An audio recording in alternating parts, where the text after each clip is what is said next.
આપણે બાંધવામાં રહીને ત્યાં ત્રીજો ફાવી જાય. બહારના માણાની બહુ વાત ન સાંભળવી. ઘણીવાર આપણું ઘર બહારના માણા તોડાવી નાખે. કાલે મને કોઈક મોરબીના ભાઈ આવ્યા હતા, મને કહેતા હતા કે આપણા શરીર ઉપર ગુમડું થયું હોય તો બહારની માખીઓ આવીને એને ખોતર્યા જ કરે. કે આપણે પટ્ટી મારી દેવી જોઈએ જેથી કરીને બહારના ખોતરે નહીં. એને બહુ સારી વાત કીધી હતી. ગુમડું થયું હોય કંઈક આપણા પરિવારમાં કલહ કંકાસ હોય, બહારના માણાને કેવું નહીં. ઘર ફૂટે ઘર જાય. ખાનદાન માણા હોય, ઘરની વાત બને ત્યાં સુધી બહાર કહે જ નહીં. બને ત્યાં સુધી સોલ્યુશન લાવી દે. ન આવે એમ હોય તો પ્રેમથી નોખું કરી નાખે. ઘરની વાત બહાર જાય એટલું તમારું ઘર વીક થાય, મોડું પડે. અને અમુક માણસો તો કેવા હોય, તેજો દ્વેષી માણસો હોય, એને આવો લાગ મળે એટલે ઘરમાં ડખો કરાવ્યા વિના રહે જ નહીં. સાસુઓ હોય ને તો એની બને ત્યાં સુધી એકાબીજાની વાતો ક્યાંય બહાર નહીં કહેવાની. ઘરની વાત ઘરમાં રાખવાની. બાંધવામાં બહુ મજા જ નથી પરિવારમાં ભાઈ. એમાં ત્રીજો જ ફાવે. હું એ માનું છું કે બધાની પ્રકૃતિ હરખી ન હોય. 70-80% પ્રકૃતિ મળતી હોય ત્યાં સુધી ભેગું રહેવું, 20-30% લેટ ગો કરવું. અને બહુ ઝાઝી પ્રકૃતિ ન મળતી હોય, હાલે એમ જ ન હોય તો પ્રેમથી નોખું થઈ જવું, પણ રાગ દ્વેષ રાખવા નહીં. પ્રેમથી નોખું થઈ જવું. ભાઈઓ બી એવું લાગે કે નથી હાલે એમ તો પ્રેમથી નોખું થઈ જવું. એકવાર થોડું ઘણું ઓછું વધુ આવે ને તો સમજી લઉં આપણો ભાઈ છે ને ઘી ઢોળાણું તોય ખીચડીમાં. કોક બૂચ મારીને વૈયા જાય છે, નથી રહેતા હાવ. અમારે સુરતમાં તો એક ઉઠે ને 15-17 ને હુવાડતો જાય છે. એ કોઈને કહેતાય નથી મારા 25 લાખ ગયા, 50 ગયા, કરોડ ગયા, કે નહીં હો. તો એમાંય મોડું દેખાય. તો હું કહું કે કોક કરોડ લઈને વયો જાય ત્યારે હાવ રહ્યો છો, કોઈને કહેતા નથી. તો કદાચ થોડું ઘણું વધારે કોકને ગયું ભાઈને, તે આપણો ભાઈ તો છે, જવા દો ને યાર. અને આ કાંઈ અમે તમને હાવ ખાલી વાતો નહીં કહેતા. અમે જ્યાં હોય ત્યાં નીકળીએ એટલે જોડી લઈને નીકળી જાય તોય 50 વર્ષ લેરથી વૈયા ગયા ભલા માણસ, ત્યાં અધૂરું હું રહેવાનું. જેથી ઘર છોડી નીકળ્યા. અમે કઈ લઈને નહોતા આવ્યા. કોઈ સંસ્થામાં રહેતા હોય, ન ફાવે નીકળીએ બારા, આ તુંબડું જોડી લીધી ભેગી ને હાલ્યા. દેવું ઈશ્વરને ગમે ત્યાંથી દઈ દે. એટલે નાની નાની બાબતમાં ભાઈઓમાં ડખા ન થાય એ આપણે બધાએ ધ્યાન રાખવું. પરિવાર હંપી લો. તમને મોરબીવાળાને કેવું પડે એવું જ નથી. તમે બધા હગાવાલાને ધંધામાં લાવો છો, એને આગળ લઈ જાઓ છો, નાના નાના ભાગ ધંધામાં આપીને આગળ લાવો છો, બધું બહુ સારું જ છે. વિશેષપણે આ વાતોનો અમલ આપણા જીવનમાં થાય એટલા માટે આ તમારા મોરબીવાળાનો બહુ મોટો પ્લસ પોઈન્ટ છે. ફઈના દીકરા, મામાના દીકરા, માસીના દીકરા, હાડુ ભાઈઓ કે ઝાડાઓ, બનેવીઓ બધાને તમે ધંધામાં લાવી અને વાતે હારી ને ભાઈ. ઘરના હોય એટલે સારું ને. કદાચ જરા કોક વધારે લઈ ગયો હોય તો એમ તો રે કાંઈ નહીં, હાળો છે ને જવા દો. કોક હોય ને લઈ જાય, એના કરતા ઘરનો હોય હારો. હંપમાં મારે ને તમારે આ વસ્તુ રાખવી. બેનો એ ખાસ સાથ દેવો. અને ઘણીવાર પૈસો વધી ગયો હોય ને, અને એકાદો ભાઈ થોડું વધારે રળતો હોય એટલે એને એમ લાગે કે આ બધું મારે લઈને હાલે છે. એ વેમી બહુ ન રાખવા. ઘણીવાર આપણી બુદ્ધિ ને આપણી આવડત નહીં, જે ભાઈને કાંઈ ન આવડતું હોય ને એના ભાગને લઈને હાલતું હોય ભાઈ. ઘણીવાર આપણને એમ લાગે કે મારે લઈને હાલે છે, એવું ન હોય.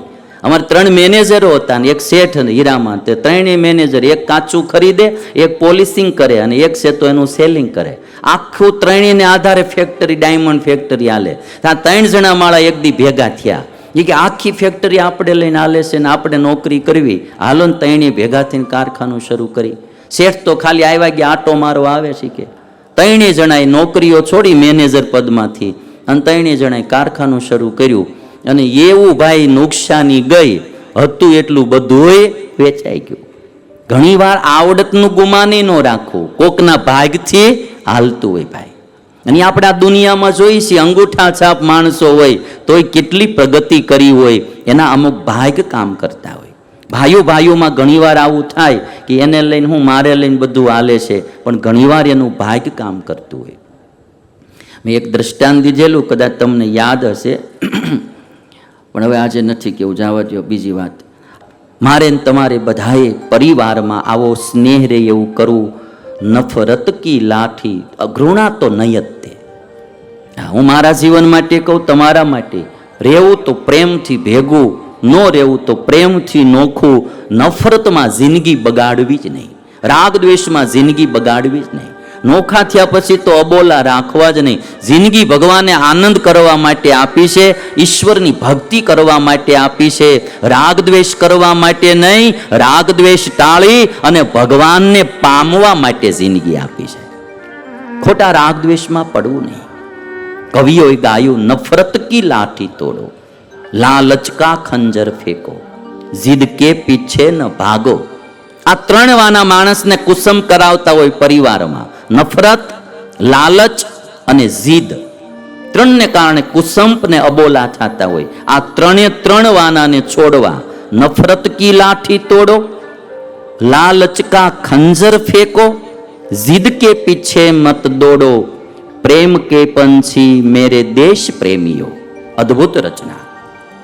આ તો આખા દેશને પરિવારમાં બનેલી રચના છે, પણ આપણા ઘરના પરિવારમાં પણ આ રચના કામની છે. નફરત કી લાઠી તોડો.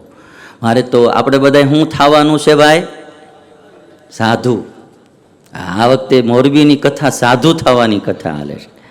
અમારે નવીનભાઈ રાફુવાળા છે, એમનો આજે મેસેજ આવ્યો તો મને કે સ્વામી મોરબીમાં તો જોરદાર કથા હાલે છે, જીવન પરિવર્તનની કથા. એ કે અને અમારે આજે અમેરિકાથી કાંતિભાઈનો મેસેજ આવ્યો તો વોટ્સઅપમાં, મને કે મોરબીની કથા તો બહુ સારી ચાલે. મરતા પહેલાં આપણે સાધુ થવું છે. બહેનો ભાઈઓ બધાને મારી વિનંતી, વસ્તુ પદાર્થ માટે નફરત ન ફેલાવો. પરિવારમાં હળી મળીને રહ્યો, બધાને ભાવ જ આપો. બસ જેટલો દેવાય એટલો ભાવ પ્રેમ આપો, જેટલો દેવાય એટલો ભાવ પ્રેમ આપો.